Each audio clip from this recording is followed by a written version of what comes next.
मैं सुयंक राजरथ और मैं लेकर आता हूँ हर वीक एक वीडियो जिसमें हम सीखते हैं शेयर मार्केट का बेसिक ट्रेडिंग ब्लूप्रिंट सीरीज़ में, जहाँ हम तय करते हैं नोट से निवेश तक का सफ़र। चलिए आज का टॉपिक शुरू करते हैं।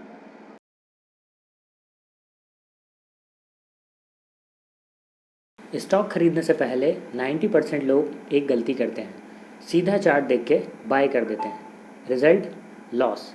आज मैं बताऊंगा स्टॉक एनालिसिस करने के 3 तरीके, कौन सा कब काम आता है और बिना इनके ट्रेडिंग करना मतलब अंधेरे में तीर चलाना। चलो समझते हैं। किसी भी स्टॉक या कंपनी को समझने के 3 पॉइंट ऑफ व्यू होते हैं, मतलब 3 नज़रिए। जैसे एक घर खरीदने से पहले तुम 3 चीज़ें देखते हो ना, घर की लोकेशन, घर का स्ट्रक्चर और उसकी कीमत का ट्रेंड। वही कॉन्सेप्ट यहाँ भी है। पहला है टेक्निकल एनालिसिस। ये सिर्फ प्राइस और वॉल्यूम का स्टडी है। कंपनी क्या करती है, प्रॉफिट कितना है, इससे मतलब नहीं। सिर्फ चार्ट देखो। ये हर एसेट पे काम करता है, स्टॉक, क्रिप्टो, गोल्ड, फॉरेक्स, सब पे। उदाहरण समझो, TCS का शेयर। फंडामेंटल नहीं पता, पर चार्ट में दिख रहा है हर बार 3400 रुपये पे सपोर्ट ले रहा है और ऊपर जा रहा है। तो टेक्निकल एनालिसिस वाला बोलेगा 3400 के आसपास बाय करो। स्टॉप लॉस नीचे कहीं भी रख सकते हैं। बस प्राइस और वॉल्यूम को लेकर किया जाता है डिसीजन। दूसरा है फंडामेंटल एनालिसिस। ये सबसे इम्पॉर्टेंट है। ये कंपनी का हेल्थ चेकअप है। Balance sheet, profit loss, loan कितना है, मैनेजमेंट कैसा है, सब पढ़ते हैं। ये कंपनी के अंदर की कहानी बताता है। उदाहरण समझो रिलायंस। फंडामेंटल एनालिसिस वाला देखेगा जियो से कितना रेवेन्यू आ रहा है, रिटेल ग्रो कर रहा है या नहीं, कर्ज कम हुआ या बढ़ा। अगर कंपनी स्ट्रांग है, प्रॉफिट बढ़ रहा है, तो फंडामेंटल एनालिसिस वाला बोलेगा ये शेयर 10 साल के लिए रखने लायक है, चार्ट देखने की ज़रूरत नहीं। क्योंकि बिना फंडामेंटल एनालिसिस के तुम किसी स्टॉक पे भरोसा ही नहीं कर सकते। चार्ट तो कोई भी बना देगा, पर कंपनी खोखली होगी तो एक दिन गिर ही जाएगी।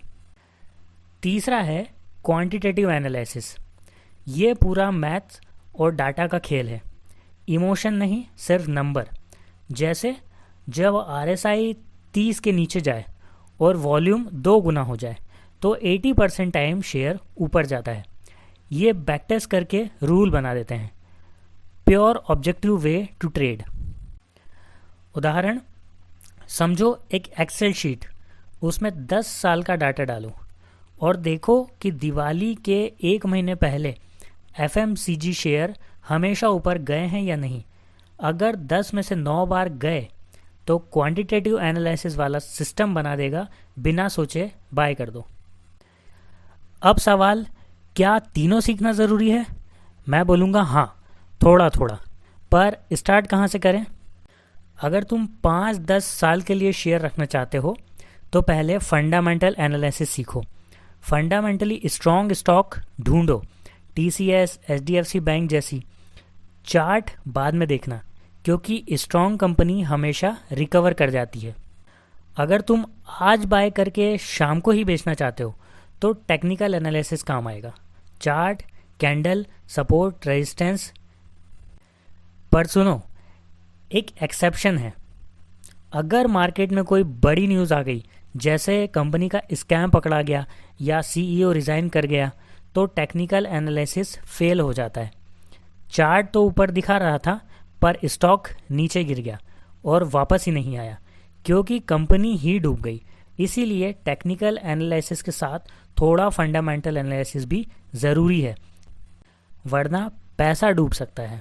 तो याद रखो, फंडामेंटल एनालिसिस कंपनी स्ट्रांग है या नहीं, टेक्निकल एनालिसिस एंट्री एग्जिट कब लें, क्वांटिटेटिव एनालिसिस कंपनी के आंकड़े, ये फंडामेंटल एनालिसिस का ही एक भाग है।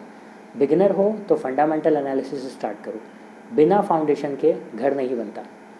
अगले वीडियो में मैं बताऊंगा फंडामेंटल एनालिसिस करते कैसे हैं। वीडियो अच्छा लगा हो तो लाइक करो, ट्रेडिंग ब्लूप्रिंट सीरीज़ को फॉलो करो। मिलते हैं अगले एपिसोड में।